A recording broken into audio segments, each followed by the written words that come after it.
In the rabbinic tradition in Judaism, people would come to their rabbi and ask for a prayer. Teach me how to pray. And so their rabbi would teach them a formula for prayer, just as the disciples come to Jesus and they say, Lord, teach us to pray. And he teaches them the Lord's Prayer, the Our Father. This is how you are to pray. People might also go to their rabbi and say, how are we to live? How are we to put these commands, these laws into practice? What ought we do? Jesus now says to his disciples, this is how you should live. And so in this gospel, we're reflecting on those ways that Jesus tells us that we ought to live. But what he's doing is he's taking the law. You've heard that the law tells you this. He says, no, let's go beyond that. To the person who strikes you on one cheek, offer the other as well.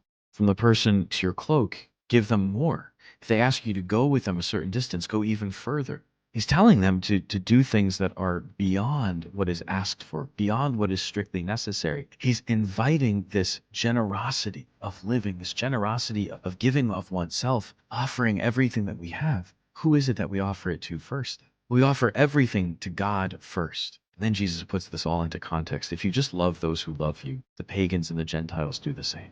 There's no great virtue in any of that. Let's do this something extra, this something greater, this something more. Why? Not for our own sake, or not just so that we can look good to the rest of the world, but so that God, who knows what is secret, God who sees what is hidden, God who sees everything that we do, can know that we're doing this for him. Jesus is inviting us into something much deeper. The measure with which you will in return be measured out to you. I know my need for God's grace. So Lord, I want to give grace everywhere I can. I want to be generous in every way that I possibly can be. Why? So that I can receive more perfectly that grace that the Lord wants to give to me. This is how Jesus teaches us that we are to live. God bless you.